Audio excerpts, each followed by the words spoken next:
교수님을 모시고 준비된 특강을 진행하도록 하겠습니다. 네, 먼저 인사드리겠습니다. 반갑습니다. 저희들은 저번에 그 1부에는 저희들이 이제 사회 추진하는 데서의 문제점에 대해서 말씀을 드렸으면요. 오늘은 여러분들이 정말 알고 싶어하는 재건축을 했을 때 나의 종전가가 얼마 정도 되고, 그리고 큰 평형대나 같은 평형대로 이동했을 때 얼마 정도 추가 부담하는지에 대해서 여러분들께 말씀드리겠습니다.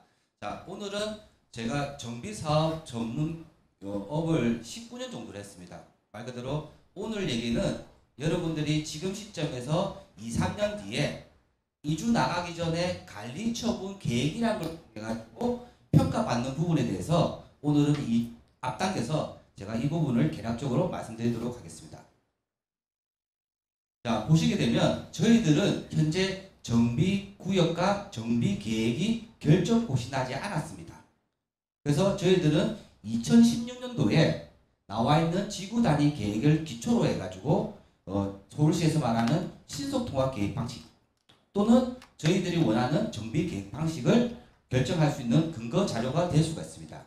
자, 첫 번째 중요한 포인트는 뭐냐? 2016년도 지구 단위 계획에도 2종과 3종이 있으면 정비구역이라는 걸 통해서 종 상향을 할 수 있도록 되어 있습니다.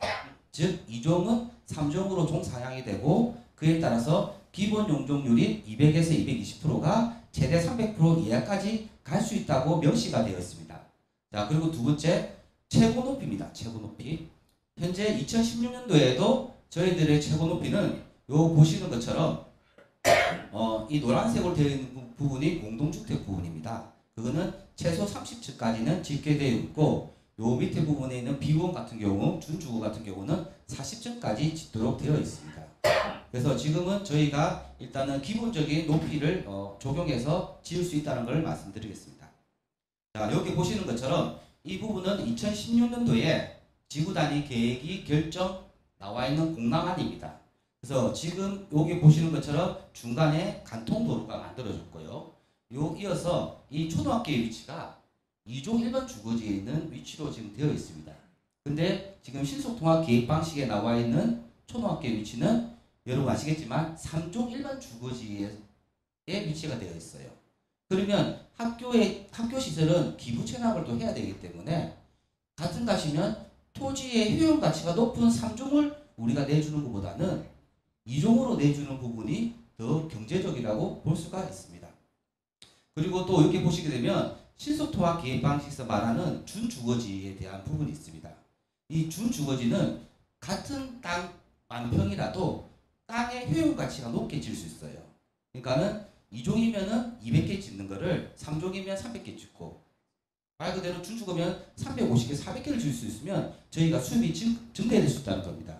근데 이 중요한 땅을 가지고 서울시 같은 경우는 신속통합 기획 방식의 가이드라인, 예쁘게 말하면 공공기여를 통해 가지고 할 경우에는 종상향이라는 이름으로 5,832평을 저희가 제공을 해야 되는 상황입니다. 그리고 만약에 제공하지 않으면 저희들은 그냥 아무런 개발 보조 없이 5,200평 정도가 무상으로 제공되고요. 그에 따라서 저희들이 이 땅에 대한 효용 가치를 경제적으로 환산하게 되면 거의 1조 원이 될 수가 있습니다.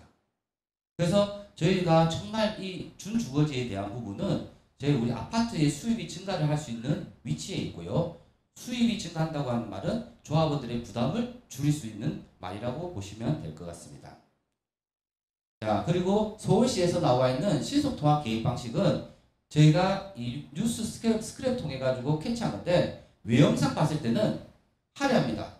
평균 용적률 300% 이하가 아닌 323%, 준주거를 포함할 경우에는 323% 만들고 5,800세대 정도 내외를 만들겠다. 그리고 50층 내외로 해서 디자인 같은 경우는 창의적인 혁신 디자인을 할 경우에는 그에 따라서 유기적으로 높이도 올려주고 용적률도 더 주겠다라고 정말 외형적으로는 잘 되어 있습니다. 근데 저희가 이 부분에 봤을 때 저희들이 조합원들이 생각해야 될 부분이 기본이 뭘까요? 제일 중요한 건 조합원들의 자산 가치를 증가하고 조합원 부담을 줄일 수 있는 방안을 찾아야 됩니다. 그래서 이 압구정은 어떻게 판단하셔야 되냐? 재개발, 재건축 통해서 수치적으로 나오는 계량적 이익도 판단을 하셔야 되고요. 두 번째, 재건축이 됨으로써 향후에 만들어진 아파트에 대한 입지에 대한 프리미엄, 말 그대로 압구정 프리미엄을 느낄 수 있는 비계량적인 이익도 여러분들이 같이 생각하셔야 된다는 거죠.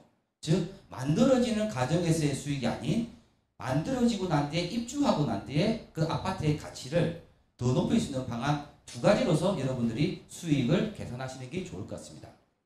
자, 그리고 지금 제가 압구정 3구역을 2021년도와 2022년도 실거래가를 다 확인했습니다. 왜 2022년도 중반부터는 하지 않았냐라고 하시면 저희 재건축은요 현재 투기 가열지구입니다. 조합 설립 인가가 난 이후에 저희 재건축은 조합원 지위 양도가 금지되어 있어요. 말 그대로 투기 가열지구에서 재건축은 조합 설립 인가 위에 매매를 하지 못하도록 법적으로 규제가 되어 있기 때문에 그 이후에 예외 조건을 사신 분들은 현재 실질적인 거래가라 볼 수 없었기 때문에 저희는 조합 설립 인가 전 단계인 2020년도와 2021년도에 거래가로 중심으로 가격을 잡았습니다. 그래서 이 보시는 것처럼 대림 빌라트라든지 현대 빌라트 같은 경우는 말 그대로 이 압구정에 있다는 그 자체만으로 거래 내역이 하나도 없는 상황입니다. 그래서 왜 중요하냐면 이 거래가 부분이 향후 여러분들이 생각하시는 감정평가 금액의 기초가 된다는 겁니다. 여러분들 예전에 아시죠? 5층짜리 아파트는 건물이 철거하고 나면은 땅만 남잖아요. 그러면 아파트 평형대별로 땅을 많이 가지고 있으면 시공사에서 땅 많이 가진 지분자에게 저희가 얼마큼 드리겠습니다라는 지분제 방식으로 사업을 했어요. 하지만 지금 어떻습니까? 지분제 방식이 아닌 거래 사례 비교법을 해가지고 인근 지역의 시세를 반영해서 거래 금액이 활성화되는 거와 결정된 금액에 따라서 감정평가가 나오기 때문에 제가 실거래가로 준비를 해서 여러분들이 알고 싶어하는 종전가에 대해서 제가 전체적인 금액을 계산을 했습니다. 자, 두 번째는요. 이제는 뭐냐? 저희들이 현재 앞으로 정비 계획안이 만들어진다 하면 저희들이 원하는 1:1 제자리 재건축에 대해서 어떻게 이 정비 계획을 만들면 될지를 비교해서 말씀드리도록 하겠습니다. 먼저 2016년도에 나온 지구단위 계획하고요. 서울시에서 말하는 신속통합 계획 방식, 그리고 이번에 공부했던 해안 설계와 희림 설계에 대해서 저희가 이 정비 계획안에 대해서 말씀을 드리도록 하겠습니다. 자, 첫 번째요. 정비구역 면적은 약 93,890평 정도가 됩니다. 그 중에서 현재 2016년도에 지구단위 계획을 보시게 되면 저희들이 앞으로 제공해야 될 공공기여가 11.4%로 되어 있어요. 근데 그와 별도로 저희들은 녹지 비율이 5.6% 정도밖에로 지정이 안 되기 때문에 어찌 보면 공공기여 부분을 더 줄일 수가 있다는 겁니다. 자, 반면에요. 신통을 토대로 해가지고 만들어진 그 공공기여도 보면 일단 저희들은 10%가 적정선이라고 보는데 서울시 같은 경우는 17.05%예요. 그 부분에서 토지가 13.45%를 저희들은 무상으로 제공을 해야 됩니다. 그리고 또 건축물로서 3.59%를 제공해야 되다 보니까 말 그대로 저희 전체적 면적에서 한 15에서 17% 정도가 그냥 무상으로 나간다고 보시면 될 거예요. 자, 그래서 한 가지 아셔야 될 단어가 있는 부분이 뭐냐면 실사용 대지 면적이라는 게 있습니다. 그러면 이 말의 뜻은 뭐냐? 전체 우리 정비구역에서 아파트와 도로 모든 부분을 포함한 면적이 정비구역 면적이에요. 그 중에서 저희가 공공기여에서 기부 체납할 땅들은 제외하게 돼 있어요. 그 제외해서 만들어지는 땅이 실사용 대지 면적이고 이 땅을 근거로 해서 아파트를 만들어진다고 보시면 될 겁니다. 그렇게 했을 때 지구단위 계획에서 공공기여를 10% 이하 10% 정도 한다면 저희 같은 경우는 실사용 대지 면적이 84,500평 정도가 돼요. 그리고 나머지 신통이라든지 이 신통을 근거로 한 해안 설계와 희림 설계했을 때 실사용 대지 면적은 거의 81,000평 정도 됩니다. 여기 보이시는 것처럼 아파트 지을 수 있는 땅에 대한 스타트 자체가 다르다는 거예요. 자, 그리고 여러분들이 제일 중요하게 생각하실 용적률. 그 집을 얼마큼 지을 수 있는지 용적률은 저희들은 지구 단위 계획에 의해서 300% 이하를 지을 수 있고요. 그래서 저희들한테 말 그대로 신속통합 계획 방식을 적용하지 않더라도 최소한 용적률을 270에서 280% 정도를 지을 수가 있는 상황입니다. 그러면 저희들은 지구 단위 계획에 근거해서 우리가 만들 수 있는 1대1 재건축에서 사용할 수 있는 용적률은 270과 280%라고 보시면 될 거예요. 하지만 신속통합계획 방식은 평균 준주거지를 포함해서 용적률이 322%입니다. 그럼 이 차이만 보면은 저희가 40% 정도를 못 찾고 있구나 라는 생각을 하실 수가 있는데 이거는 수치에 불과한 거고요. 이런 용적률이 새로 아파트를 만들어지게 되면 수익 구조가 앞으로 어떻게 바뀌는지에 대해서 제가 또 설명을 드리도록 하겠습니다. 자, 그리고요. 우리가 한 가지 생각해야 될 거. 너무 신속통합 계획 방식에 대해서 머리에 인지도가 강하다 보니까 용적률 인센티브 받으려고 하면 무조건 우리가 가지고 있는 땅을 내줘야지만이 받는 거라 생각하시는 거예요. 아닙니다. 자, 제가 설명해 드릴게요. 이번에 공모해서 들어온 어떤 한 설계업체의 용적률에 대한 인센티브를 제가 분석해 보니까요. 자, 보십시오. 기존 용적률 230%. 다 아시겠죠, 이거는요. 그리고 서울시에서 말한 그 신통의 가이드라인으로 해서 공공기여하는 용적률이 67.11%예요. 그럼 230에서 67% 더하면 297%가 됩니다. 맞죠? 그런데 이 히림은 뭐였냐? 요거 외에도 별도로 뭡니까? 인센티브를 62%더 만들었어요. 그럼 그 만든 근거가 뭐냐면 우리가 지금까지 인센티브 받는 거는 뭔가 내줘야지만 받는 거라 생각했는데 이번엔 다릅니다. 우리가 살려고 하는 아파트에 대해서 말 그대로 지능형 건축물을 만든다든지 또는 뭡니까? 제로 에너지 건축물을 만든다든지 그리고 장수 그 아파트 건축물을 만든다 하면은 그 부분이 이 인센티브는 뭡니까? 외부로 보여주는 인센티브가 아니고 우리가 살려고 하는 아파트에 뭔가 기능을 더 좋게 해서 친환경적이나 미래지향적으로 만들어서 인센티브를 받는 또 비율이 있다는 거예요. 그러면 저희가 한번 생각할 필요가 있죠. 보시게 되면 신통 같은 경우는 기존 용적률 230%, 공공기여와 임대주택을 건립한 조건을 해가지고 주거지 같은 경우는 300%, 평균 321% 잡았어요. 근데 우리가 고민하는 부분 딱 그겁니다. 여기 보시면 기존 용적률에서 우리가 공공기여를 해야 되는 부분이 있기 때문에 그 부분을 10% 잡았을 때 인센티브 받는 부분이 약 39% 받아요. 그러면 230%에서 39%하면 269%가 되지 않습니까? 그러면 우리가 300%까지 지을 수가 있는데 우리가 지금 받은 거는 269%밖에 안 되기 때문에 이 31% 어떻게 찾지? 라고 우리가 고민을 해야 되거든요. 그런 부분에서 제가 건축사님한테 자문을 받아보니까 뭔가 기부 친환보다는 아까 말씀드렸던 우리 아파트에 친환경과 특수사항을 넣어가지고 인센티브 받으면 300%를 채울 수 있다는 거예요. 그래서 저희가 뭐냐면 서울시의 기부 방식은 종상향과 높이를 풀어주면 그 풀어주는 만큼에 대한 용적률이 있을 거 아니에요. 그 용적률이 30%라고 하면 무조건 뭡니까? 30%에 50%를 임대주택 지으십시오. 라고 얘기를 하죠.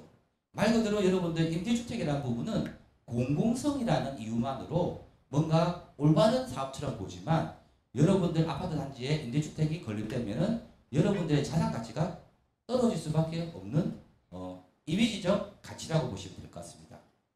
자, 그래서 이걸 토대로 해가지고 제가 계산해 보니까 2016년도에 지구 단위 계획을 했을 때 저희들은 280%까지는 어떻게든 찾을 수가 있다는 걸 말씀드리고요. 그 나머지 신속통합 계획 방식에서는 보행교를 수용할 경우에는 지상계 면적이 79만 9천이에요. 그런데 잘 보십시오. 우리는 280% 이용하잖아요. 근데 실사용 대지 면적이 넓으니까 어떻습니까? 용적률의 지상계 면적 차이가 78만 2천이에요. 그렇게 차이가 나지 않다는 겁니다. 아시겠죠? 그래서 뭐든 간에 땅이 넓어야지만이 위로 지을 수 있는 양이 커진다는 겁니다. 자, 그리고 신속통합 계획 방식은 임대주택을 포함해가지고 5,800세대를 짓겠다. 그 중에서 5,800세대 중에서는 600세대에서 800세대가 임대주택입니다. 그러면 우리들이 실질적으로 들어갈 수 있는 공간은 몇 세대일까요? 그냥 5,000세대밖에 안 된다는 겁니다. 그리고 해안설계 같은 경우도 서울 신통에 있는 용적률 321%를 근거로 해가지고 5,214세대를 짓고 이 중에 임대주택을 433세대를 짓는다는 거죠. 즉 전체 공급 세대수의 8.3%를 짓겠다는 겁니다. 자, 두 번째는 히림 같은 경우는 용적률을 너무 많이 해가지고 약간 서울의 가이드라인에 맞지는 않았지만은 그 중에서도 공동주택이 만들어지는 세대수가 5,494세대, 그 중에서 임대주택이 480세대, 약 8% 정도를 다 차지하고 있다는 거죠. 우리가 땅을 17% 내주는데 또 임대주택 8%까지 내주면은 우리가 실질적으로 가지고 가는 부분은 한 20% 정도가 줄어든다고 보시면 될 것 같아요. 자, 그리고요, 우리가 또 한번 고민해야 될 사항이 있습니다. 아파트가 70층까지 올라가면요, 여러분들 외관에서 봤을 때 제3자가 봤을 때는 와, 아파트 이쁘다 라고 하지만 우리가 거주하는 70층의 높이는요, 말 그대로 위에서 흔들림이라는 것도 있을 수 있고, 또 어떨까요? 그만큼 공사비가 증가되니까 내가 비싼 돈 주고 들어가야 되는 상황이 발생할 수도 있다는 겁니다. 그래서 진짜 실질적으로 우리가 상업용이면은 랜드마크적으로 70층짜리를 만들어야 돼요. 근데 우리는 뭡니까? 주거용으로 만드는 곳이라서 일단은 소유자분들이나 거주자분들의 주거지의 편안함이 있어야 되기 때문에 이런 부분도 한번 고려를 해야 될 것 같아요. 그래서 저는 뭐냐면 다들 보면 서울시에서는 얘기하는 부분이 최고층수 70층, 60층, 49층 얘기하는데 그 개념을 저는 안 쓰고 싶어요. 평균 층수로 적어야 돼요. 평균 층수. 즉 평균 층수를 40층이나 45층 하게 되면 유기적으로 어느 동들은 50층까지 갈 수도 있고요. 어느 동들은 35층까지 갈 수 있어서 말 그대로 60층으로 해서 일괄적으로 만드는 것보다는 뭔가 인근 지역과의 어울림을 위해서는 스카이라인에서 곡선형을 맞춰야 되다 보니까 무조건 다 올리는 것 자체는 좋지 않다는 겁니다. 그래서 저는 평균 층수를 최대한 뭡니까? 공사비가 절감할 수 있는 방안인 49층 이하, 특히 35층에서 45층 사이로 해서 평균 층수로 해서 유기적으로 가면 좋겠다라는 생각을 가지는 겁니다. 자, 그리고요, 이제는 여러분들이 제일 중요한 부분이 뭘까요? 말 그대로 내 종전 금액이 얼마인지에 대해서도 중요하고요. 그럼 이 사업을 한다고 하면 전체 수입이 얼마고 그에 따라서 지출이 얼마인지 여러분들이 말 그대로 순이익에 대해서도 한번 생각을 해보셔야 된다는 거죠. 자, 여기서 보면은 약간은 여러분들이 놀라실 부분이 한 가지가 있습니다. 자, 그건 뒤에 말씀드릴게요. 자, 먼저 말씀드리면 저희들이 이 단순한 비교를 위한 계산을 위해서 아파트에 구성되는 비율을요, 임의적으로 제가 바꿔봤어요. 신속도합계 방식에 우리가 알고 있는 34평의 아파트를 20% 정도를 차지했고요. 그리고 여러분들이 아시는 큰 평대 중심이 크다 많다 보니까 50평대를 71% 정도 잡았습니다. 그리고 여러분들이 뭐 생각을 못하고 계시는 임대주택을 통상 24평형으로 해서 8% 정도로 해가지고 제가 잡았어요. 그렇게 해서 만들어지는 세대수를 보면은 서울시에서 말했던 신속통합계획 방식은 5,800세대가 나온다고 했지만 저희들은 수치 비교를 객관적으로 하기 위해서 이 평형대를 단일화하다 보니까 세대수가 좀 증가가 됐습니다. 그래서 6,134세대, 즉 서울에서 말하는 신통보다 더 나은 세대수로 제가 계산을 해서 사업성을 비교해 드리도록 하겠습니다. 그리고 향후에 분양가 자체는 저희들이 뭐 좀 약간 높은 가격일 수 있지만 뭐 거래가와 앞으로 3, 4년 뒤에 우리가 착공 시점에 분양가를 추정한다고 하면 분양가 자체를 똑같이 조합 분양가를 1억 1,000원 정도를 잡아봤어요. 그래서 30평가 50평을 중심으로 해서 1억 1,000을 잡았고요. 24평 여기 보시면 임대주택 있죠. 여기는 제가 평당가를 얼마 잡았을까요? 1억 1,000이 아니고 5천만 원을 잡았어요. 아니 왜 5천만 원 잡았냐고 물어보실 수가 있는데, 자, 먼저 아셔야 될 게 있습니다. 먼저 비교를 해드릴게요. 여러분이 잘 알고 계시는 한남 3구역 아시죠? 이 재개발 사업은요, 재건축 사업과 달라가지고 재개발은 의무적으로 임대주택을 만들어야 됩니다. 자, 재건축 같은 경우는 임대주택 만드는 이유가 뭘까요? 용적률을 더 받아서 집을 더 많이 짓기 하기 위해서 받는 거예요. 그래서 재개발에서 말하는 임대주택과 재건축에서 말하는 임대주택은 차원이 다른 컨디션입니다. 자, 여기 같은 경우도 한남 3구역 같은 경우는 2022년도 7월 15일 날 관리처분 계획을 수립했습니다. 이때 25평짜리 아파트의 조합원 분양가가 4,500. 그리고 뭐 전용면적 118 타입에서 좀 큰 평일 때 40평, 50평 때는 4,100에서 정도를 추정했어요.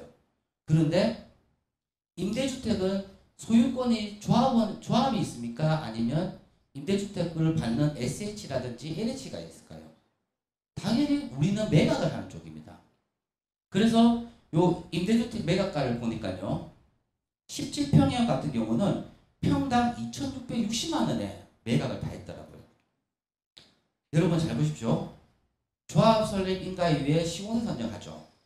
시공사 선정할 때는요. 입찰 금액을 어떻게 제시합니까? 지상 따로 지하 따로 안 해요. 지하와 지상의 연면적을 합쳐서 평당 얼마에 들어온다는 거죠. 그럼 일부 브랜드가 들어와서 비상공사비 800에서 1,000만 원을 제시했는데 우리는 그렇게 해서 집을 지었죠. 근데 임대주택은 공공성이 있다 보니까 매각 금액이 어떻게 됩니까? 말 그대로 비싸게 지어서 싸게 팔아야 되는 거예요. 그 이유는 뭐냐? 공공성이라는 그 자체입니다. 자, 두 번째 뭘까요? 우리가 건축비 부분에 대해서만 싸게 파는 게 아니고 여러분들 임대주택은 소유권이 넘어가게 돼 있어요. 그럴 경우에는 우리가 가지고 있는 대지 위에 아파트를 만들기 위해서 했던 토목공사비 있죠. 그거를 특집이라고 하는데 특집비까지 같이 넘기는 거죠. 그러다 보니까 입지가 좋은 대단지에서는 임대주택이라는 자체 얘기를 잘 안 꺼내고 있습니다. 근데 어느 순간 신속통합계획 방식이 도입되면서 우리 입지가 좋은 재건축에도 임대주택이라는 단어가 자연스럽게 나타나게 된 겁니다.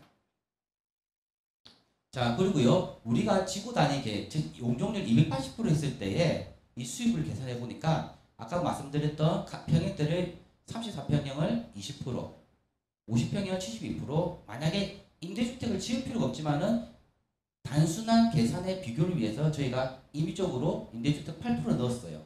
그렇다 보니까 아까 말씀드렸던 신통에는 6,100세대가 나오는데 우리 280% 했을 때는 5,597세대가 나옵니다. 당연히 수입은 어떻게 될까요?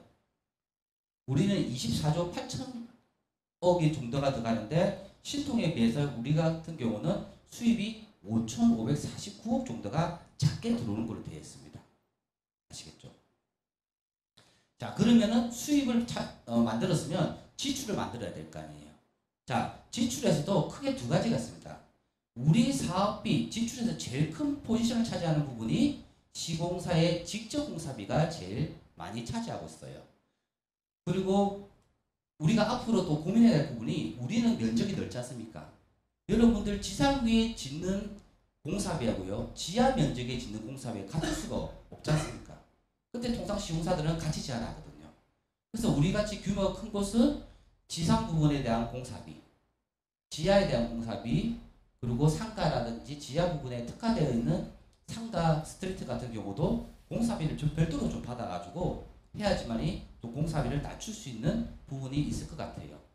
그리고 말하는 또 층수도 우리가 30층 이하의 공사비와 49층 이상의 공사비, 49층을 넘어서게 되면 별도의 소방 시비를 거쳐야 되기 때문에 기간도 많이 늘어나고 인허가 비용, 용역비도 많이 증가한다는 걸 말씀드리고 싶어요. 자, 거기에서요. 지금 보니까요. 한남 3구역 같은 경우는 재개발이 사업 추진이 많이 길었습니다. 그렇다 보니까 시공사의 직접 공사비 포지션은 뭡니까? 한 55% 정도 되고 나머지 같은 경우는 기타 사업비로서 45% 정도를 포지션하고 있어요. 제가 다른 데 사업을 해보니까 정비업체에서는 동의서 받을 때는 보통 뭡니까? 직접 공사비 대비 기타 사업비를 15에서 20% 잡는데 아파트까지 다 만들어져 가지고 청산하고 해산할 때 보니까 기타 비용들이 37% 정도가 되니까 저희들은 그 중간 단계에 40% 잡아가지고 계산을 해보도록 하겠습니다. 자, 그러면 신통에서 나와 있는 그 많은 면적 가지고 해보니까요. 대다수 설계안을 봤을 때는 49층 이하가 거의 없습니다.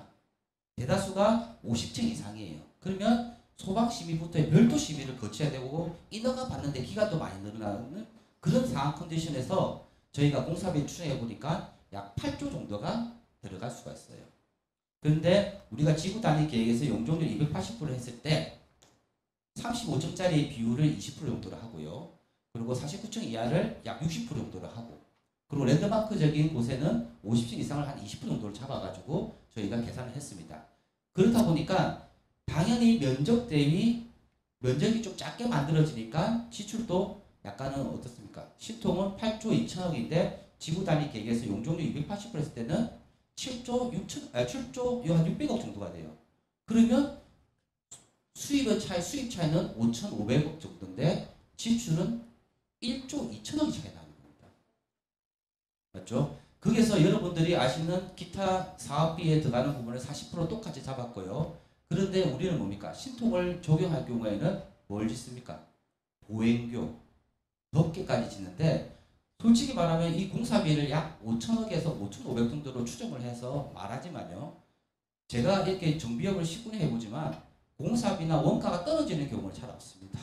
계속 소비자 물가지수나 건설지수에 따라서 올라가는 거 올라갔지 떨어지는 경우가 없기 때문에 여기서는 직접 공사비와 인허가까지 포함하고 그 기간이 길어지면서 우리 사업비에 대한 금융 비용까지 포함한다면 이 5,500을 더 넘어설 거라고 저는 판단이 됩니다. 그래서 전체 사업비의 지출을 보니까 12조 정도가 신통에서는 잡혀있고, 지구 단위 계획에서 용적률 280% 했을 때는 지출이 약 9조 9천억 정도가 되어 있어요. 그러니까 차이가 2조 정도가 날 수밖에 없는 구조예요. 자, 한 가지 지금 보면 인근 지역에 있는 반포 1단지 재건축 같은 경우는 처음에는 49층으로 계획을 했죠. 그런데 49층 계획안을 실질적으로 우리가 사업을 해가지고 사업비로서 추정해 보니까 너무 공사비가 비싼 거예요. 여러분 생각해 보십시오. 같은 4천 세대를 만드는데 70층에서 50층 이상으로 해서 만드는 천세대하고요, 35층으로 했을 때에 만들어진 천세대에 비교해보면 공사비 차이가 엄청나게 납니다. 그래서 반포 1 그 단지 같은 경우도 처음에는 49층 고층화해서 짓자고 했다가 실제로 사업성을 분석해보니까 야, 같은 세대 만들어도 공사비 이렇게 차이나? 라고 충격을 받아가지고 보시게 되면 공사기간이 44개월이 52개월로 증가가 돼요. 솔직히 인허가까지 더 포함하면 더 증가될 수 있겠죠.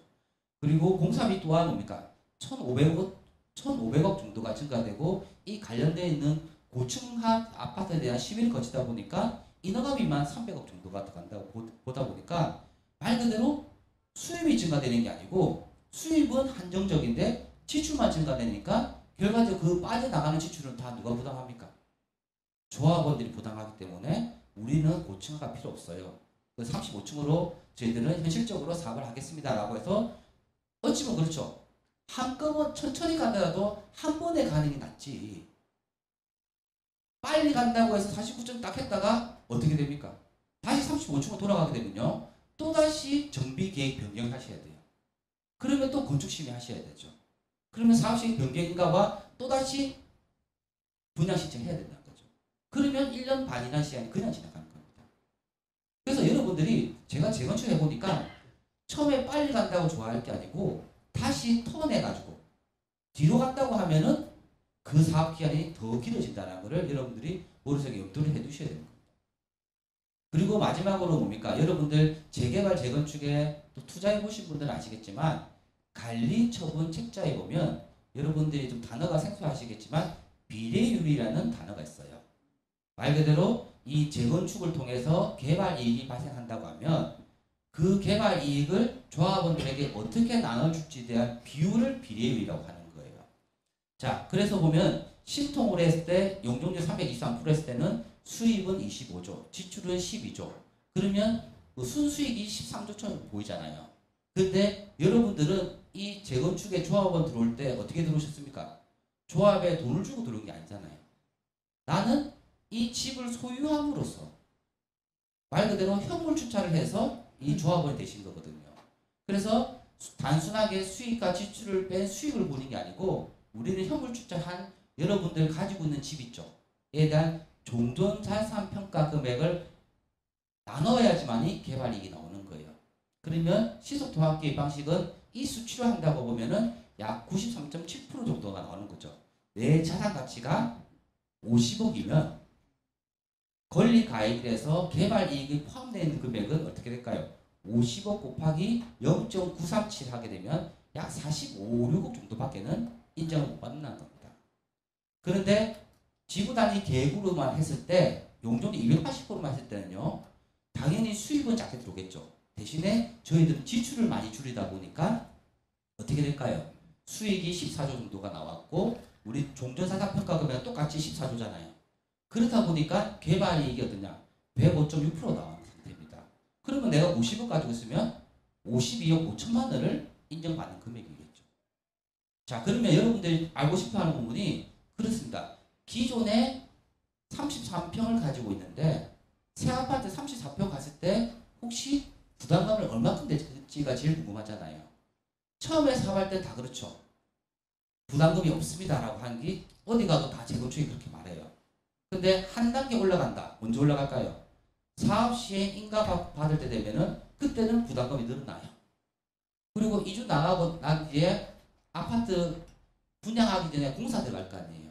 그때 되면은 일반 분양하기 직전에, 즉 착공하기 전에 또 관리처분 항목 변경합니다. 그때 되면 어떻게 될까요? 또 공사비에다 올린 부분에 대해 부담을 하다 보니까 처음에는 제로, 처음에는 4억, 어느 순간 마지막엔 10억이 되는 거예요. 그렇다 보니까 추진 단계와 지금 이것처럼 시공사를 선정하기 전까지는 이 정비사업이 엄청 합리적인 방식으로 접근하는 것이 보이지만요. 제가 정비를 해보니까 마지막에 관리처분 인가받고 이주 나가잖아요. 이주 나가고 나면 내 집이 있습니까 없습니까? 철거도 없잖아요. 그러다 보니까 공사비가 증가되더라도 말 그대로 어떻게 말도 못하고 다들 뭡니까? 포기해서 나는 이 입지만 보고 향후에 들어가야지. 어쩔 수 없이 끌려갈 수 있는 사업이 재건축 사업이다 보니까 좀 그런 부분에 약간 문제점이 있습니다. 자, 그래서 보면 먼저 기존 평액대 33평 가지신 분이 새 아파트 34평으로 간다고 하면 보시면 33평의 종조자산평가 금액이 30억. 그리고 권리가액은 어떨까요? 비례율이 105.6%다 보니까 나의 자산 가치는 30억이 아닌 31억 5천으로 평가를 받는 거예요. 그리고 난 뒤에 34평형을 조합원 분양가 1억 천 했을 때는 약 분양가가 38억 정도가 됩니다. 그러면 조합원들이 부담할 금액이 6억 5천 정도가 돼요. 지구 단위 계획에서 280% 사업했을 때 그렇고요. 신통으로 했을 때는 어떨까요? 똑같은 조건이지만 개발 이익이 93.7%가 들어가니까 어떻게 돼요? 내 자산 평가 가치는 28억 천이 되는 겁니다. 그럼 추가 부담의 금액은 약 9억 9천만 원 되는 거죠. 말 그대로 이 수치는요, 저희가 추정을 했지만은 정비사업에서 하는 정비사업 추산액은요, 이런 방식으로 하다 보니까 크게 바뀌지 않습니다. 자, 두 번째는 뭐냐? 제일 중요한 거죠. 큰 평액을 가지신 분이 이제는 발코니 확장과 더불어서 거실 중심에 있는 문화로 바뀌다 보니까 나는 이제는 큰 평이 필요가 없어. 그 큰 60평 가지신 분들이 40평대나 50평대로 낮춰서 갈 가능성이 큰 지역이 압구정이기 때문에 이 부분 말씀드릴게요. 자, 60평 가지신 분의 종전사업평가 금액이 54억으로 가정하고요. 개발이익까지 하면 권리가액이 57억이 됩니다. 자, 그럼 보세요. 60평 가지고 있다가 50평 가게 되면 내가 가지고 있는 평액대에서 10평을 작게 가져갔을 거 아니에요. 그럼 여러분들은 이 상황에서 당연히 뭐라 생각합니까? 돈을 돌려받을 거라고 생각하는데 지금 보니까 지구 단위 계획에서는 그나마 지출이 줄어들다 보니까 60평에서 50평으로 돌아가게 되면 갈 경우에는 한 현금을 2억 정도를 받습니다. 근데 시소통합 계획 방식에 의한 수치로 가게 되면 어떻게 될까요? 54억 가치가 개발이 93.7%에서 50억 6천밖에는 인정 못 받아요. 그리고 난 뒤에 50평대에 조합원 분양가가 55억이라면 어떻게 될까요? 나는 60평에서 50평 갈 때 돈 안 내고 갈 줄 알았는데 아하, 갑자기 요즘 같이 소득도 늘지 않고 대출받으면 금리가 오르는 상황에서 내보고 4억 4천을 추가 부담하라는 겁니다. 그런 경우 여러분 어떻게 생각할까요? 정말 재건축이 내가 원하는 재건축일까? 나는 의구심을 가질 수밖에 없고 이런 수치가 나올 때는 꽃이어서 대다수 조합원들이 뭐합니까? 이주를 나가다 보니까 나의 합리적인 생각과 내 생각이 반영되지 않고 그냥 다수의 의견에 의해서 이주 나갈 수밖에 없고 이주 나가고 난 뒤에 내 집이 철거되고 난 뒤에 그에 따라서 사후적으로 구제를 요청할 수밖에 없는 구조가 정비사업이라고 보시면 될 것 같아요. 그래서 제가 봤을 때는 정말 중요한 게 뭐다?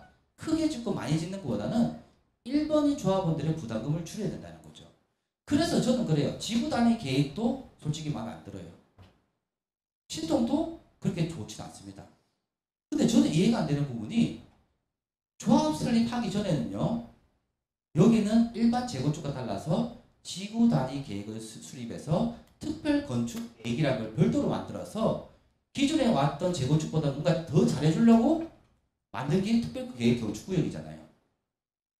그런데 제가 봤을 때는 특별 계획 건축구역에 의한 정비 계획이 없이 조합 설립이 되고 조합 이후에 지금 다 설계 공모를 하다 보니까 이 평면적인 부분에 대한 계획은 없이요.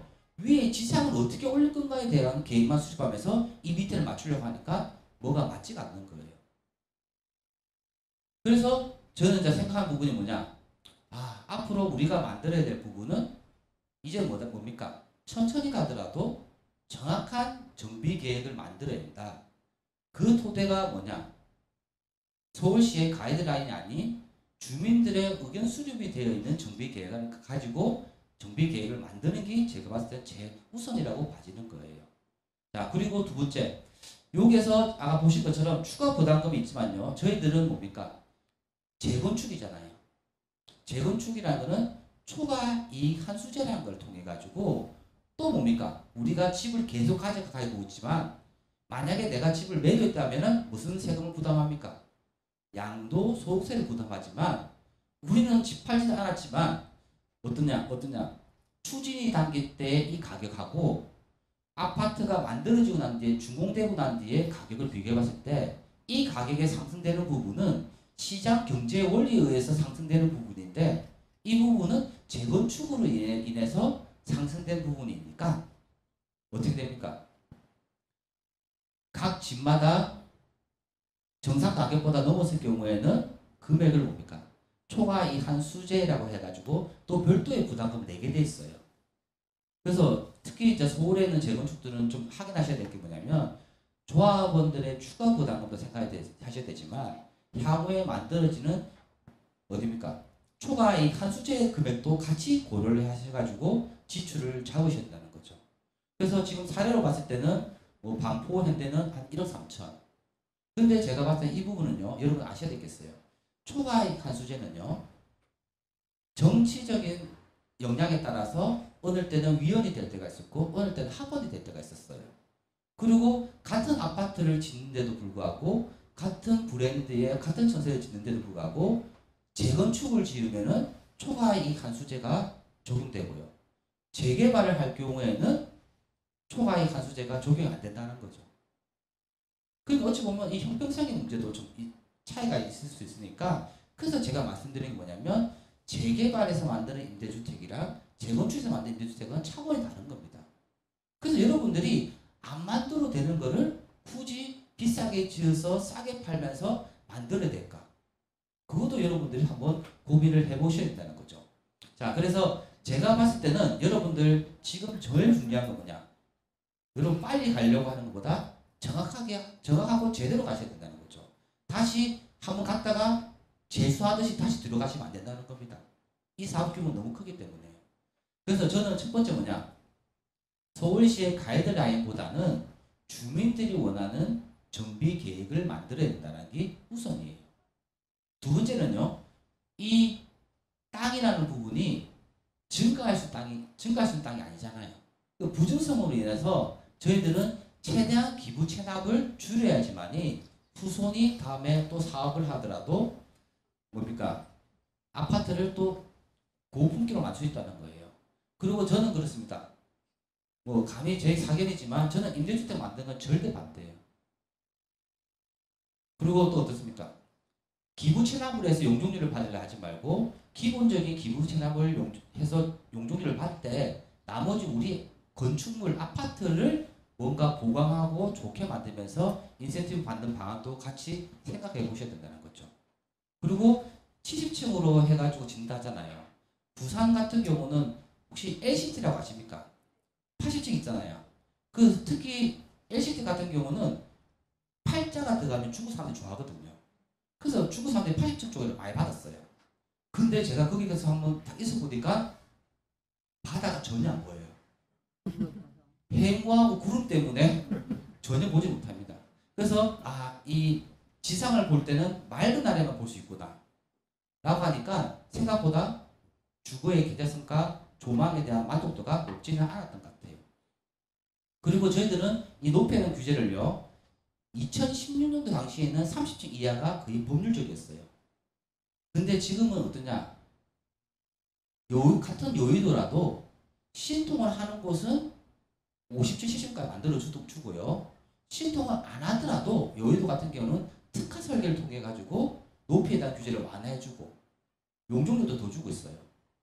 그러니까 같은 사업 부지라도 신통하게 되면 뭔가 특별할 것 같이 보이지만 똑같이 지금은 분위기가 딱 30층을 넘어서서 35층, 45층까지 짓는 거는 문제가 안 된다는 거죠. 아시겠죠? 그리고 저희들은 임대주택을 매각해서 얻는 수익보다는 여러분들 이 넓은 땅에 어떻습니까? 지하철 근처 쪽으로 해서 지하 부분, 준주거지 부분을 뭔가 명품화하고 특화해가지고 그 부분에 대한 수익을 얻어야 돼요. 왜 그렇습니까? 지하 부분은요, 우리가 말하는 용적률에 산입이 안 돼요. 그래서 저희 아파트 지을 때 약간 경사 있는 곳 있죠. 그런 것을 좋아하는 이유가 뭐냐면 이 경사가 이렇게 있으면요, 요 밑에 그 위에다가 아파트를 짓잖아요. 필로티 깔고. 그러면 요 밑에는 어떻게 됩니까? 지하가 되잖아요. 그러면 우리는 지하는 연면적인 산입이 안 되니까 어떻게 합니까? 거기에다가 로드 상가를 만들어 버리는 겁니다. 그러면 연면적에도 포함이 안 되고 분양가도 싸게 되고, 근데 등기부 보면은 지층 101호라 되겠죠. 그래서 또 수익을 만들 수가 있으니까 지하에 대한 부분 활용을 좀 잘 해보시는 것도 좋을 것 같습니다. 자, 그리고 뭡니까? 요거는 제가 봤을 때는 단지를 나누게 하는 분리형 도로보다는 요즘은 전체적 컨셉이 우회하는 도로를 많이 만들어요. 그렇게 되면은 어떻게 될까요? 상가 소유자분들이 기존에 해왔던 상권을 사라진다 생각하거든요. 그래서 저희들은 그렇습니다. 정말 다수의 조합원은 공동주택을 가지고 있는 아파트 소유의 조합원들이지만 상가 소유자분들도 의견을 정말 잘 받아들이셔야 돼요. 그래서 향후에 문제가 있고 트러블이 있는 부분이 뭐냐면 아파트 소유자분들과의 문제점보다는 상가 소유자분들과의 문제점인 거예요. 그래서 이 정비계획 수립할 때는 특히 상가 가지신 분들의 의견을 적극적으로 들어서 어디에다 위치를 할 건지에 대한 부분도 서로 협의를 길게 해야 돼요. 이거 혼자 결정할 게 아닙니다. 그래서 향후에 대다수 현장에서 벌어지는 부분이 아파트 가지신 분들에 대한 분쟁보다는 상가 소유자분들의 분쟁이 많이 발생하기 때문에 지금 정비계획 수립할 때는 상가 소유자분들의 의견을 충분히 듣고 충분히 협의를 하시는 게 제일 중요할 것 같습니다. 그리고 초등학교에 대한 위치 부분은 한번 제가 봤을 때는 이게 중학교, 고등학교 연결되는 초등학교까지 연결되고 이 부분이 고가도로에 의해서 약간 높이에 대한 그 일조권 침해도 받을 수 있으니까 그 부분에 대한 침해를 줄이기 위해서는 이 부분을 완충목지 부분으로 해서 주게 되면 특히 소음이라든지 일조권에 대한 침해는 덜 받지 않겠나. 반면에 이렇게 초등학교 학교를 모아버리면 중간에 있는 것보다는 아파트를 구성하는 토지 이용 계획이 좋아질 거 아니에요. 그런 방안도 여러분도 같이 만들어 보셔야 된다는 겁니다. 자, 그리고요, 그러면 1대1 제자리 재건축이 여러분 어떤 건지 잘 모르실 수 있어요. 그냥 쉽게 얘기하면 1대1 재건축은요, 기존 세대수에서 신축대로 만들어진 세대수 차이가 거의 없는 거를 1대1 재건축이래요. 근데 저희는 뭡니까? 제자리 재건축이잖아요. 여러분들 같은 평형대 사시더라도 한강 보이는 곳 있죠. 한강 보이는 곳은 돈을 더 주고 사실 거 아니에요. 조망이 안 나오는 것은 좀 싸게 샀을 거 아니에요. 저희가 실제로 그 바다 조망을 가지고 감정평가를 해보니까요, 한강을 정면으로 바라보고 있는 곳하고요, 그 조망을 못 보는 곳의 가격 차이가 한 30% 정도가 차이가 납니다. 이 경제적 가치가 다르다는 거예요. 또 외국은 또 뭡니까? 재산세 내는 것도 달라요. 그래서 다들 뭐냐, 선택에 따라서 나는 돈을 더 주더라도 한강을 정면으로 바라볼 수 있는 곳이 좋아? 아니면 나는 굳이 뭡니까? 한강 조망 필요 없어. 나는 압구정 자체 사는 것만 좋아. 그렇잖아요. 압구정 살 때 어디 살아요? 물어보면 뭐랍니까? 압구정 현대 산다 하지. 압구정 현대 107동 40배 산다 얘기 안 하잖아요. 그것처럼 이 압구정 그 자체만으로 좋아서 오신 분도 있다는 겁니다. 그래서 저희들은 뭡니까? 조합원들의 형평성을 위해서 어떻게 우리는 계획을 잡아야 되냐? 일단은 세트를 나눠야 돼요. 여기면 한강을 정면으로 바라보고 있는 이쪽 세트를 1섹터, 그리고 한강을 정면으로 바라볼 수도 있고 측면으로 바라볼 수 있는 2섹터, 3섹터는 이 1섹터에서 건물이 지어지는 그 사이 각으로 바라보는 조망이 나오겠죠. 그리고 4섹터 같은 경우는 이 어디입니까? 정면이 아닌 측면으로 바라보는 확 트인 조망을 가진 부분이 있을 거 아니에요. 그리고 뭐 6하고 7섹터 같은 경우는 말 그대로 진짜 뭡니까? 눈이 좋고 시력이 좋아야지만 볼 수 있는 조망도 볼 수가 있기 때문에, 그래서 이 섹터에 대한 입지에 대한 포지션이 다 다르다는 겁니다. 그래서 저는 뭐냐, 기본적으로 조합원님들에게 할 거는 뭐냐면, 자 보시면은 기존 아파트들이 여기 보시면 다 14층짜리잖아요. 14층짜리가 많이 깔려 있잖아요. 그러면 우리의 컨셉은 뭐다? 이 14층짜리 3개 동을요, 한 개 있다가 한 개 더 올리고, 한 개 더 올리면 45층, 49층 될 거 아니에요. 그러면 3개 동이 깔려 있는 곳에 한 개 동만 지으면 중간에 사이가 좁고 통경출이 넓으니까 개방감이 엄청 좋아집니다.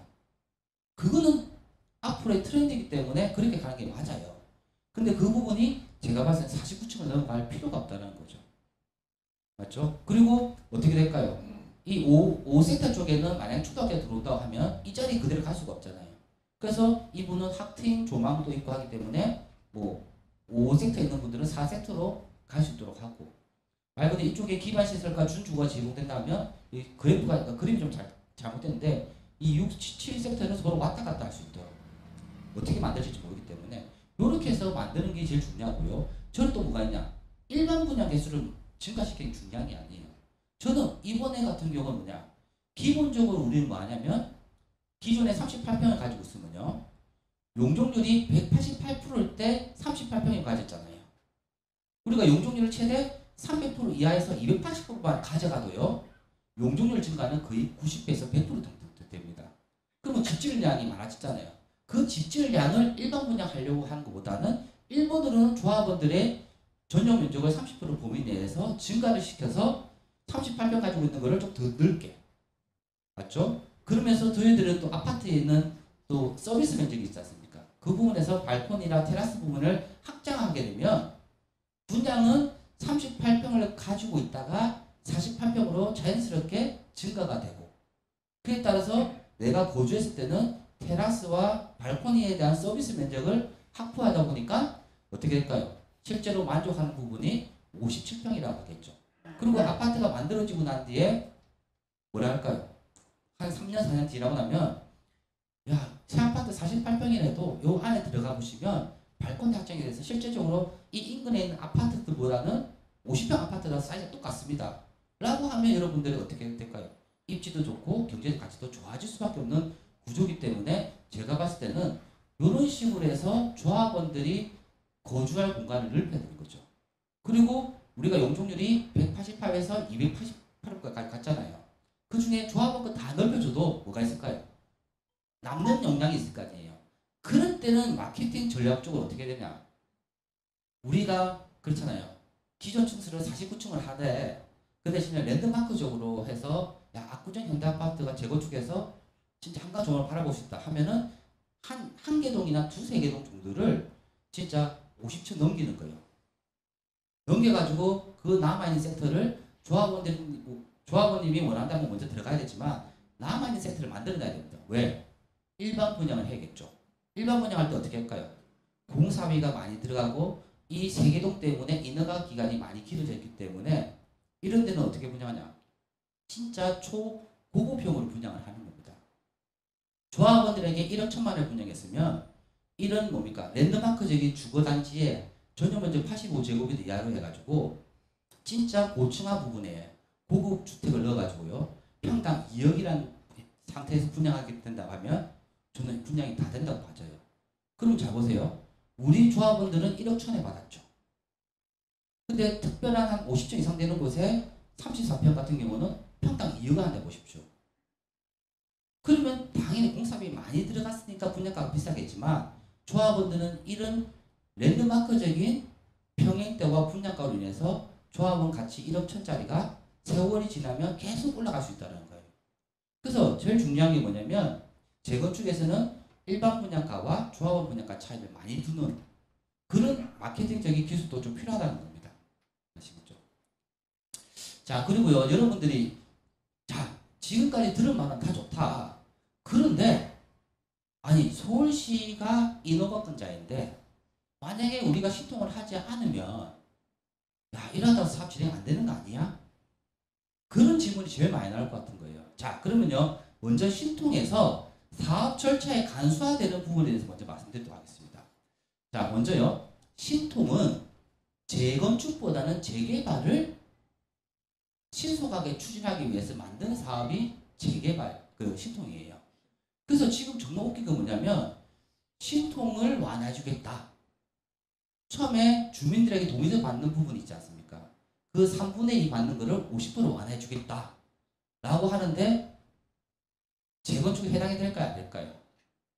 안 됩니다. 법에는 딱 어떻게 나오냐면 재개발 시속통합 개입 방식은 주민들 제한을 3분의 1을 2분의 1로 완화해 주는 거지 재건축은요, 말 그대로 여러분도 아시겠지만 신속통합 개입 방식에 대한 지정의 대상이 아닙니다. 대신에 뭔가 원활하기 위해서 뭐 잠실 5단지처럼 무슨 자문 방식, 우리는 지정 방식 이렇게 임의를 정한 거지 말 그대로 신속통합 개입 방식은 재개발의 거의 대다수가 만들어진 방식이에요. 그리고 이런 재개발들이 초기에 지정되는데 너무너무 시간 걸리니까 이런 절차를 먼저 1차적으로 줄여주겠다고 만든 게 신통이고요. 향후에 또 뭐냐? 여러분들 아시겠지만 제가 인허가 받아보면 건축 심의만 받는 게 아니고 기본적 교통 영향 평가 받고 우리 같이 면적 크면은 사전재 영향 평가 또 한강 유역에 대한 또 평가 다 받아야 돼요. 그런 평가를 하나하나 받다 보면 그냥 2, 3년씩 나갑니다. 그래서 처음에는요, 신속통합 개입 방식으로 지정될 경우에는 즉 서울시의 가이드라인을 따를 경우에는 이 절차를 통합심의로 하겠다. 또 이 비싼 사례가 뭐가 있어요? 신속통합 개입 방식이 나오기 전까지만 해도요, 이 서울시만요, 시공사 선정 시기가 언제였습니까? 다른 지방은 조합 설립 인가 이후에 시공사를 뽑게 돼 있어요. 왜? 조합이 돈이 없으니까요. 그런데 서울시만 어떻게 됐어요? 사업 시행 인가, 즉 설계를 확정하고 난 뒤 시공사를 뽑게 했거든요. 그때 이런 시속통합 개입 방식에서 나왔던 말이 뭐냐?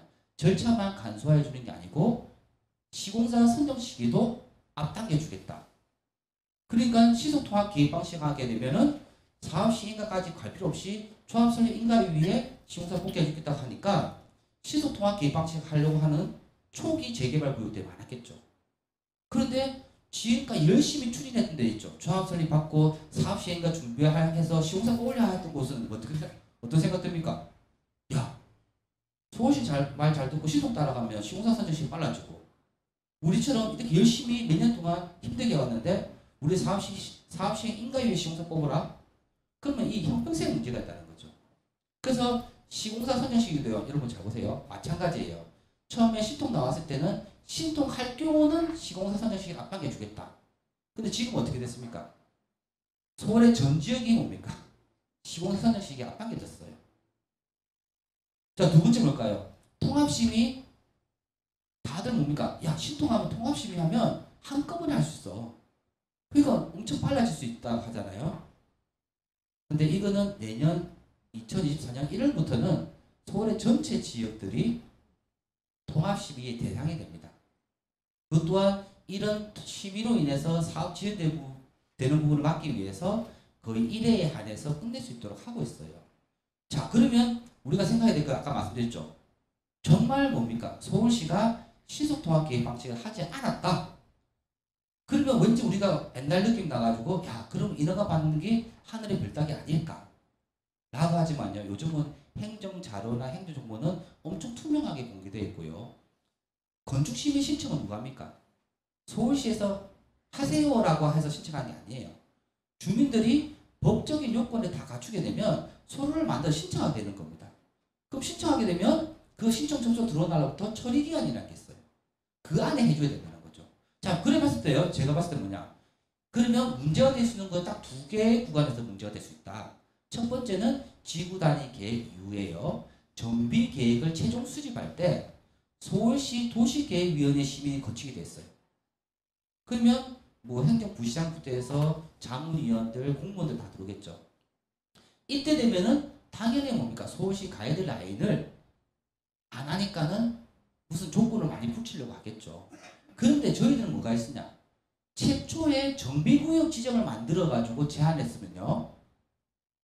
시에서 야, 이 조건 검토해봐, 이 조건 검토해봐 할 수 있지만 우리는 뭘 토대로 해서 만든 겁니까? 지구 단위 계획에 있는 그 범위 내에서 만들어가지고 우리만의 정비계획을 만들었기 때문에 즉 임의적으로 정비계획을 만든 게 아니잖아요.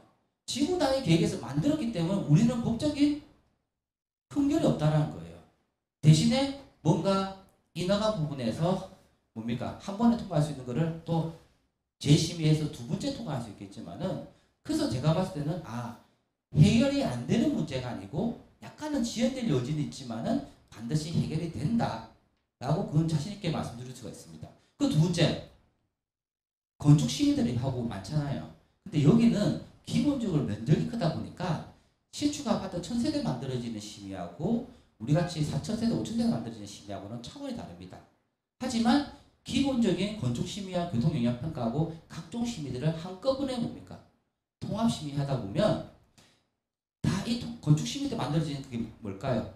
지구 단위 계획을 근거로 해서 정비 계획을 만들었고 정비 계획을 토대로 해서 그 위에 만드는 지상물에 대한 건축 심의를 받는 거라서 제가 봤을 때는 진짜 그렇죠. 법에 위반되는 사항에 대해서 의견을 낼 수 있을지 몰라도 법의 테두리 내에서는 크게 의견을 내지 못한다는 거죠.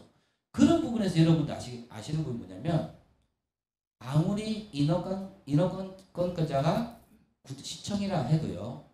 여기 다수의 주민분들이 단합된 목소리로 말 그대로 이의를 제기하면은 이 또한 인허가권은 글쎄요. 재량행위일 수도 있고 기속행위일 수도 있지만은 안 해주면 안 되는 거예요. 허가한 사항은 금지된 거를 풀어주는 건데 우리는 법적인 절차만 갖추면 다 해줘야 되는 부분이라서 여러분들 이런 부분은 문제는 있을 수 있으나 해결이 안 되는 문제가 아니고 주민들분들하고 조합이 힘을 합쳐가지고 서울시를 상대한다면 저는 충분히 받아낼 수 있을 거라고 생각을 하고 있습니다. 자, 그리고요. 이 지금 한 가지 또 예를 들면요. 잠실 5단지는요. 신속통합 계획 방식 할 때 자문 방식으로 지정된 곳입니다. 그러니까 처음에는 신속통합 계획 방식을 잘 모를 때는 하면은 인허가 받기 좋겠다 싶어서 다 들어갔는데 그 서울시 가이드라인을 맞추다 보니까 이렇게 했다가는 우리 주민들의 부담이 너무 커져. 그래서 주민들이 뒤늦게 뭡니까? 반대를 하게 된 거예요. 그렇다 보니까 어떤 게 상황이 나왔냐? 자, 말씀드릴게요. 이 정확한 부분이기 때문에 재개발은 신속통합 계획 방식을 이제 입안해서 신청하려고 하면 서면 동의서를 50% 받아가야 돼요. 지금은 법이 개정이 안 됐으니까 67% 받아가겠죠. 재건축에 대한 그 부분은 없어요. 그래서 신속통합 계획 방식을 반영해서 정비계획을 만들려고 하면은 재건축은요 1번이 뭘까요? 주민들에게 즉 소유자들에게 총회에서 금전적 비용이 수반되어 있는 사항은 3분의 2 동의를 받도록 되어 있습니다. 그래서 어떻게 될까요? 잠실 5단지 같은 경우는 도서면 동의서 받는 게 의미가 없다 보니까 총회 의결사항으로 넘겼습니다. 넘겼는데 처음에는 신통이 좋은 줄 알고 다 관심 없던 분들이 찬성 찍었다가 이 내막이 딱 발각되는 순간 어떻게 될까요? 주민분들이 야 신통하면 안 될 것 같아. 그래서 총회를 개최해서 어떻게 됐을까요? 나머지 안건들은 다 통과되는데 신속통합 계획 방식에 따른 정비계획의 안에 대해서는 부결이 난 거죠. 안타깝게도 한 30표 차이로 부결이 났어요. 여러분들 진짜 제가 정비사업 해보면 조합원이 100명 있으면요. 관심 있는 분들 20명, 반대하시는 분 20명, 60명 그냥 가만히 있으면 집값 오르겠지 기다리는 분들이거든요. 잠자고 있는 권리자처럼 이렇게 계시는 분이 많아요. 근데 저희들 같은 경우는 잠실 5단지 같은 경우는 말 그대로 그죠. 스타트 하기 전에 딱 멈춰선 거예요. 그 저희 여기 계시는 분들은 지금부터 잘 만들어 가시면 트러블 없이 만들어 갈 수가 있어요. 그리고 한 가지 더 말씀드리면 어떨까요? 지금 서울시 같은 경우도 일단은 이 부분에 대해서 약간은 뭐 주민들의 반발이 심각하니까 하는 말이 서울시의 신속통합 계획 방식은 가이드라인이지 그 결정은 즉 정비 계획에 대한 결정은 조합원이 결정하는 사안입니다라고 얘기를 한 거거든요. 그래서 여러분들이 이런 부분에 대해서 여러분들이 적극적으로 나서서 정비 계획안을 만들어야 된다는 거죠. 자, 그러면은 여러분들 제가 했습니다. 저는 기본이 뭐냐면 주민들 의견 수렴하는 방법은 설문조사와 공람, 주민 설명회 등 여러 가지 방법이 있어요. 그 중에서 진짜 여러분들한테 제일 중요한 거는 서면을 받는 게 제일 좋겠죠. 그래서 여기 보시면 제가 임의적으로 만든 겁니다. 그냥 정비계획 안 수립을 위해서 주민들에게 설문조사를 먼저 했어야 되는 거예요. 그래서 서울시에서 일방적으로 기부 체납 요구하는 정비계획은 아니다. 그리고 서울시에 이끌려가는 정비계획안도 아니다. 1번이 뭐다? 우리 주민들이 원하는 아니다. 그래서 제가 설문지를 만들어서 만약에 내가 배포한다고 하면은 자 서울 신속통합 계획 방식 가이드라인에 대해서 압구정과 성수 보행교 설치에 대해서 찬성하냐 반대하냐도 물어봐야 돼요. 전체 주민들한테. 두 번째도 덕계공원 설치에 대해서도 물어봐야 됩니다. 세 번째는 임대주택 건립에 대해서도 물어봐야 돼요. 또 뭐가 있을까요? 말 그대로 35층 공사비 같은 경우는 착공 시점을 기준으로 했을 때 앞으로 2, 3년 뒤에 1,000만 원짜리가 있을 거고요. 1,500짜리가 있을 거고 1,800, 1,900짜리가 있을 거예요. 그러면 조합원들이 원하시는 층수를 몇 층입니까?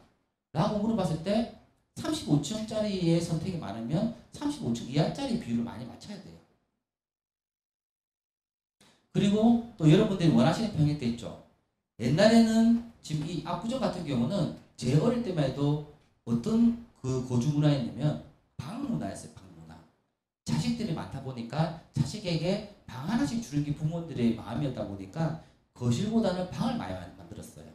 근데 요즘은 또 사람이 1, 2인가가 증가되고 분가를 많이 하다 보니까 어떻습니까? 방의 개수보다는 가족이 같이 모일 수 있는 거실 문화가 발달되다 보니까 거실이 많이 넓어졌어요.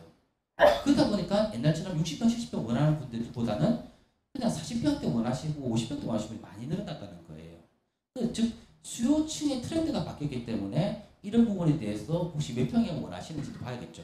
그래서 제일 중요한 게 뭐냐면 기존에 가지고 계시는 평형대가 몇 평형인데 나는 몇 평을 원한다고 이런 설문조사를 받아가지고 우리 조합원들이 우선적으로 들어갈 수 있는 평형대를 고려해야 된다는 겁니다. 그리고 또 여기 계시는 분들은 제가 봤을 때는 다들 우리나라 알아주는 자본가들이 계시는 곳이지만 어느 순간 내가 나이가 들고 지출은 줄어들었지만 소득도 많이 줄어들다 보면 매월 이자 내는 부분이 경제적 부담스러울 수가 있습니다. 그래서 재건축을 했을 때 나는 추가 부담을 최소화하는 사업을 했으면 좋겠어. 아니면 추가 부담감이 증가되더라도 랜드마크적인 아파트로 만들었으면 좋겠어. 그리고 그냥 편하게 가기 위해서 서울의 신속통합 계획 방식 가이드라인을 맞춰서 갔으면 좋겠어. 각각 생각이 다르잖아요. 이런 의견들도 한번 설문조사를 통해서 좀 받아보면 좋지 않겠나라는 생각을 많이 가져봅니다. 자, 그렇게 해서 제가 오늘 그 저번 때 말씀드렸던 내용과 다르게 오늘은 정말 뭡니까? 제가 지금까지 19년 동안 해왔던 정비업의 관리처분 계획안을 토대로 해서 여러분들에게 좀 이해를 돕기 위해서 만들었습니다. 자, 오늘 분명히 제가 이 끝나고 나면 질문이 많으실 거예요. 근데 오늘 같이 중요한 날은 질문 받으면 정말 저희가 말하고자 하는 얘기가 와전되고 오해가 쌓일 수 있기 때문에 오늘은 제가 질문을 안 받고 대신 주민참여단 계시는 분한테 많은 의견 주시면 제가 또 혹시 뭡니까 3부처럼 해서 또 설명회를 가질 수가 있으니까 여러분들 제발 궁금한 사항 있으면 물어보십시오. 그래서 의견들을 가지고 취합을 해가지고 전문가에도 자문을 받으시면 정말 여러분들에게 도움되고 성공적인 재건축이 되지 않겠나 싶어서 이걸로 마무리 짓도록 하겠습니다. 감사합니다.